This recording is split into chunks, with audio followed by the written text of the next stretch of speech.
এতিয়া আৰু স্যাৰ এটা কথা হ'ল কি আমি যিমান দিনৰ পৰা ইয়াত আছোঁ কিন্তু আমাৰ ইয়াত কোনো ধৰণৰ পাকিস্তানী নাই আমি ইয়াতে জন্মস্থান ঠাই হয় লেকিন এতিয়া যেনেকৈ আমাক উচ্ছেদ কৰিছে আমাৰ তেতিয়া ক'তো যে ল'ৰা ছোৱালী লৈ খাৰা হ'বলৈ ঠাই নাই কি কাৰণে উচ্ছেদ কৰিলে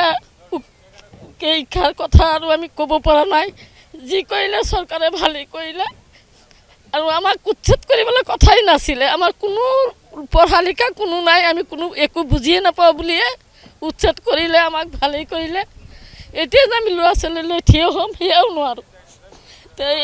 নোৱাৰোঁ এতিয়া গুলি কৰি পেলাই আমাক যেনেকৈ পায় তেনেকৈ আমাক মাৰি পেলাই আমি চব থিয় হৈ দিম চবকে মাৰি দিয়ক খেলা খতম হৈ যাব চৰকাৰৰ যদি চৰকাৰৰ ওচৰত আমি বেছি হৈছোঁ এটা নহয় এটা কৰিব লাগিব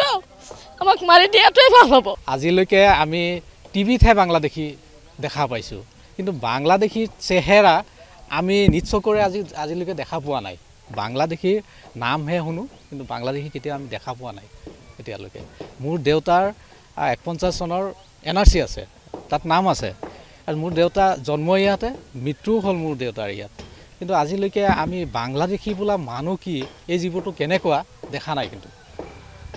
আমি এইটো দেখা নাই কিন্তু টিভিয়ে পত্ৰহে আমি দেখা পাওঁ বাংলাদেশী আমাৰ ফুকনদলনি গাঁৱত য'ত উচ্ছেদ হৈ আছে ইয়াত বাংলাদেশীৰ কোনো চিন চাপ নাই ইয়াত যিখিনি আছে স্থানীয় লোক হয় ইয়াৰে বাসিন্দা হয় আৰু তেওঁলোক জন্মৰে পৰা তেওঁলোকৰ আজো ককাৰ পৰা ইয়াতে বসবাস কৰি আছে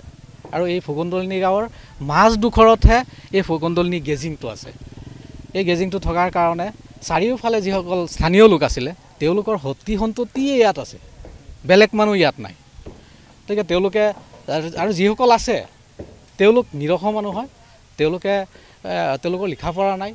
তেওঁলোকক যিটো খাজনা ৰচিদ দিয়া হৈছিলে কংগ্ৰেছৰ সময়ত এই খাজনা ৰচিদটো চাই তেওঁলোকে ভাবিছিলে আমাক পাত্তা দি দিলে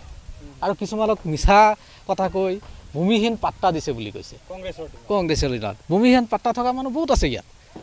ইয়াত যিখিনি ঘৰ আছে তাৰ ভিতৰত 80% ভূমিহীন পাত্তা থকা হৈ যাব খাজনা ৰচিদটো দি দিয়াৰ পিছতো তেওঁলোকৰ হৈ গ'ল তেওঁলোকে ভাবিছে আমি পাই গ'লোঁ খাজনা দি আছোঁ কণ্টিনিউ পাত্তা পাই গ'লোঁ খাজনা দি আছোঁ আৰু কি হৈ গ'ল নহয় আমাক স্থানীয় মানুহ আমি থাকিব পাৰিম গেজিংটো চাগে আমাক দি দিলে চৰকাৰে তেওঁলোকেতো সেই ইমানখিনি ওপৰত নাযায় যে পাত্তা আমাৰ আছেনে নাই খাজনা ৰচিদটোৱে আচল বুলি ভাবে জবানবন্দী কপি কি বুজি নাপায় ক'বও নোৱাৰিব আজি যদি আপুনি কাৰোবাক সোধে জবানবন্দী কপি কি তেওঁলোকে ক'ব নোৱাৰিব ইয়াত থকা মানুহৰ ভিতৰত মেক্সিমাম মানুহে ক'ব নোৱাৰিব গতিকে সেই তেনেকুৱা ধৰণৰ মানুহবিলাক ইয়াত থাকে আৰু তেওঁলোকৰ কোনো সুবিধা নথকাৰ কাৰণে তেওঁলোক ইয়াত আহি বসবাস কৰি আছে আৰু তেওঁলোকৰ থাকিবলৈ কোনো ধৰণৰ সুবিধা নাই তেওঁলোকে পিয়মাইৰ ঘৰ পাইছে আৰু ইয়াত যিখিনি আপোনালোকে পকা ঘৰ দেখিব গোটেই পকা ঘৰখিনি চৰকাৰে দিয়াহে খুব বেছি আপুনি এটা বা দুটা ঘৰ পাব যে সেইটো চৰকাৰী ঘৰ নহয়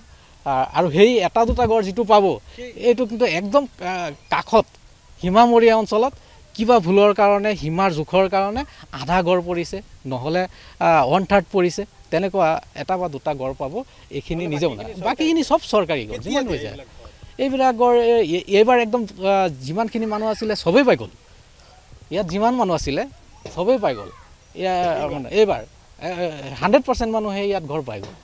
বাকী নাই যিবিলাক ঘৰ আছিলে ইয়াত উচ্ছেদিত যিমানখিনি ঘৰ আছে প্ৰতিটো ঘৰে এতিয়া ক'বলৈ গ'লে আপোনাৰ চৰকাৰী ঘৰ পাইছে হয়তো কোনোবাই দুটা কিস্তি পাইছে পইচা আৰু বনাইছে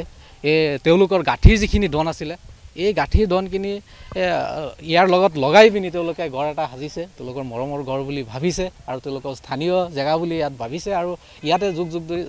ধৰি বসবাস কৰি আছিলে তেওঁলোকৰ ককা